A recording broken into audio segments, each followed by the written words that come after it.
Kikiriza oba kigaane mu kaseera kano ke tuli mu ice age. Oyinza okwebuuza ice age kyeeki? Ice age ke kaseera sengendo yaffe no earth oba ensi yaffe gwe tuwangaalira keetuukamu n'ekwata bbalaafu mu bitundu ebimu nga bikwatidde ddala, nga bbalaafu oyo agenda beerayo emyaka n'emyaka nga tasaanuuka. Oyinza okwebuuza kisoboka kitya okubeera nga tuli mu ice age?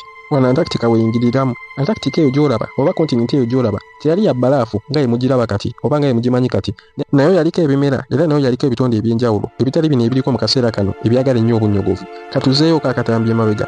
Wakati wa miliyoni z'emyaka 3.15 emabega, Antarctica yali kontinenti eyeyagaza buli kitonde, ng'era buli kitonde kibeerako mu kaseera ako. Nga we nagamba mu vidiyo yange eyaggwa gye nakola ku Antarctica, Antarctica yali kontinenti era nga yali yekutte wamu ne kontinenti ya South America ng'ogasseko ne Australia. Naye mu kaseera ekiyinja kino ekyakuba dinosaurs we kyakubiramu ensi, kyaleetera kontinenti eyali eyawamu okubeera ng'ekutukakutukamu pieces ez'enjawulo. Kati ekyo ekyaleetera Antarctica okubeera ng'eyambuka waggulu eyo mu South Pole ekyagiviirako okubeera ng'ennyuguka nnyo era nga ice waayo taggwayo nga bwe tugiraba kati. Anyway, olwagala vidiyo eyo ennamba gye nakola kweri kuno ku channel yaffe era ng'ogenda kebera mu vidiyo yange enkadde ogenda bw'ogiraba weyongera okunnyonnyoka Antarctica. Saawa zino eno katwogere ku ice age. Mu biliyoni z'emyaka 4.5 sengendo yaffe eno gye yaakawangaala twakafuna ice age eziri wakati w'ettaano nga kuliko Huronian ne Cryogenian ng'ogasseko ne Andean Saharan Karo ng'ogasseko ne Quaternary. Katandika ne Cryogenian. Cryogenian eno period yali wakati wa miliyoni z'emyaka 7.635 era ng'eno period yaleesinga okubeera ettabu olw'ensonga ice oba bbalaafu yakwata okutuukira ddala ku equator oba okutuukira ddala ku nsi oba zi countries eziri mu equator. Kati nga olaba Uganda, Kenya ne kontinenti endala, jjukira nti equator kiba kizibu nnyo ice okwatayo olw'ensonga omusana gubeera gukubawo nnyo, naye wabula eno period yaleetera ice okubeera ng'akwata okutuukira ddala ku equator almost, era ng'abasinga obungi bagimanyi nga snowball earth. Period yaffe endala emanyikiddwa nga Andean Saharan ng'eno yatuukawo wakati wa miliyoni z'emyaka 460 ne 430 ng'era n'eno yali ya ttabu nnyo era nga bbalaafu yakwata kumpi sengendo yonna. Karo nga we nkugambye nayo yali period eya ice age ng'eno yaliwo wakati w'emyaka 360 ne 260 ng'eno period ekyagireetera okubeera ng'etuukawo ebimera binnaggwano oba ebimera ebinene ebyali ku nsi byali bikulira ku sipiidi y'amaanyi nekireetera okubeera nga sengendo kati gye tumanyi ng'eyaffe egenda mu ice age. Quaternary currently ye ice age gye tulimu essaawa zino oba ye ice age gye tuli mu kaseera kano omuli Antarctica ne Greenland, ng'era eno period ya ice age yakabeerawo wakati wa miliyoni z'emyaka 2.5 bukyanga tubaawo oba bukyanga sengendo yaffe ebaawo.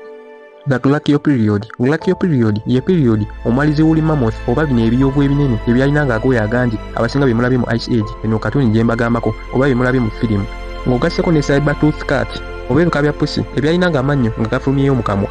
Mpozi ng'ogasseko ne ba homo sapiens ng'era be bano abantu abasookerawo dda mu biseera ebyo, bano abalina ng'ebyoya bingi ku mibiri. Abantu abo okusobola okusurvivinga period eno eyali nnyogoga ennyo, ekyabayamba basobola okufuna amagezi agasobola okuba nga batungatunga oba nga batunga skin okuva mu bisolo eby'enjawulo nga bakozesanga magumba mu biseera ebyo, era nga mu kaseera ako omuntu we yayigira okubeera ng'akola omuliro oba mankind we yavumbulira omuliro, era nga bino ebiri woba bigase byambanga nnyo abo abantu abasookawo okubeera nga basurvivinga, era nga n'abamu ku bo basobola okubeera nga batambula oba nga bakola kye bayita migration okuva mu bitundu ebyo ebyalingamu obunyogofu obw'amaanyi. Kati oyinza okuddawo ne weebuuza kiki ekiyinza okuleetera sengendo yaffe okubeera ng'egenda mu ice age, olyowo okubeera nga sengendo yaffe yonna ekwata bbalaafu. Ekiyinza okuba nga kireetera ice age oyo kye bayita Milankovitch cycle, era zino zi cycles bannabwengula ze babuusabuusa okubeera nga sengendo yaffe earth eba ng'ekyukakyukamu mu ngeri gy'etoololamu omusana neesemberako walako okuva ku musana egubeera. Jjukira nti sengendo yaffe Mukama atuyamba nti eri mu green zone oba eri mu zone ennungi wetusobola okubeera nga tusurvivingira. Singa yeeyongera mu maaso g'omusana bu inches oba fuuti entonotono kisobola okuleetera sengendo yaffe okuba ng'etaataagana oba n'okuba ng'esaanawo n'okubeera ng'esemberayoko katono emabega kisobola okugiteeka mu bunnyogovu obusobola okuleetawo ice age.